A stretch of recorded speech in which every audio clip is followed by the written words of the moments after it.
Assalamualaikum warahmatullahi wabarakatuh. Jumpa lagi di Gumulong Food Blood. Ya, kali ini saya ingin diskusi dengan Dokter Fahri ya. Ini tim kita yang baru. Dok, kita ngobrol ya. Boleh Bapak. Wah, kita ini ya supaya jelas kita sebentar. Nah, supaya jelas Dok, kita sambil ini ya, sambil jalan dan dokter sambil pegang ini nih, nanti HP saya karena tidak tidak bawa mic ya. Kali ini saya ingin diskusi tentang ini Dok, tentang domba Dorper kita yang belakang ini banyak keguguran gitu. Ya. Nah, ini apa penyebabnya? Nanti kita minta penjelasan dari dokter dan bagaimana kita menelusurinya atau menyikapinya untuk supaya tidak terulang lagi. Ada lebih dari 15 ekor kali yang keguguran ya. Jadi menurut dokter kira-kira apa nih Dok? Kira-kira apa? Baik, terima kasih Bapak. Jadi kalau keguguran itu sebenarnya ada banyak penyebabnya Pak. Ada banyak penyebab, mulai dari infeksi, kemudian dari trauma juga bisa, kemudian dari nutrisi. Nutrisi itu bisa kekurangan nutrisi, bisa karena kelebihan nutrisi, seperti itu. Nah, kalau misalkan terkait dengan infeksi, sebaiknya sih untuk pencegahannya bisa kita lakukan dengan biosecurity Bapak. Jadi ada 3 prinsip biosecurity, ada pemisahan. Jadi domba-domba yang sakit bisa dipisahkan, kemudian pembatasan lalu lintas. Jadi pengunjung atau orang-orang yang sebenarnya tidak ada keperluan penting seperti itu dibatasi. Kemudian ada sanitasi ya, di dalamnya ada pembersihan dan juga disinfeksi seperti itu. Nah, untuk bisa mengetahui penyebabnya itu kita perlu ini Bapak, mengirimkan sampel ke laboratorium. Kalau di dekat sini mah bisa ke Bandung, bisa ke Subang. Nah, itu kalau misalkan dari infeksi. Kalau dari nutrisi bisa karena kekurangan, bisa karena kelebihan seperti itu. Oke. Kira-kira Dok, ini kalau keguguran ini nular nggak kira-kira?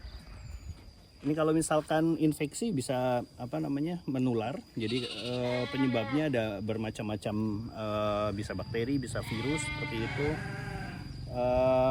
Yang paling populer itu ada Brucella, ada Brucella abortus, kemudian Salmonella, kemudian Leptospira juga bisa menyebabkan keguguran Bapak. Gitu. Jadi itu kalaupun disebabkan oleh mikroorganisme itu bisa menular ke yang lain. Nah, berarti kalau ada yang keguguran itu harusnya harus dipisahkan ya? Takutnya dijilat-jilatin gitu atau? Betul. Selain domba yang keguguran itu dipisahkan, itu kebersihan kandang di tempat domba itu di blok dombanya itu harus dibersihkan gitu.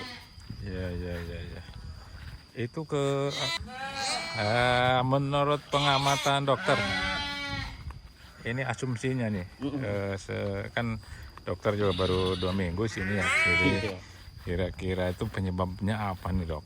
Kira-kira nih. Iya, kalau setelah ditelusuri itu ada kemungkinan dari pakan mungkin ya Pak ya, dari pakan. Kita lihat kemarin juga protein kasar dari yang diberikan itu mungkin melebihi dari standar itu. Bisa menyebabkan keguguran gitu. Tapi Dok, kita lihat ya dari penimbangan kemarin, istimewa ya pertumbuhan bobotnya. Iya, sangat bisa kemarin sampai ada yang 300 gram per hari ya. Betul. Ya, lihat tuh. Luar biasa nih Bagi para pemirsa, silahkan yang mencari calon pejantan, ini kita cukup banyak yang bisa disinden ya. Nanti kalau udah 3 bulan kita akan lepas ya. Ini baru ya, mungkin ada yang 2 bulan setengah, ada yang baru 1 bulan. Nah, ini banyak yang masih menyusui lah gini. Silahkan pilih-pilih mengenai harga. Mengenai harga kita minimal sama dengan harga pasaran, tapi bila perlu lebih murah ya, dari harga pasaran. Ya. Untuk saat ini saya jual per kilonya itu 400.000 untuk pejantan. Pejantan, kalau yang betinanya kita masih keep ya untuk perbanyakan ke depan. Oke dok, terima kasih nih masukannya. Baik, terima kasih Bapak. Mudah-mudahan yang lain juga, teman saya juga sama nih, ada yang keguguran juga. Kita tahu bisa menjadi ya inspirasi lah. Terima kasih. Assalamualaikum warahmatullahi wabarakatuh.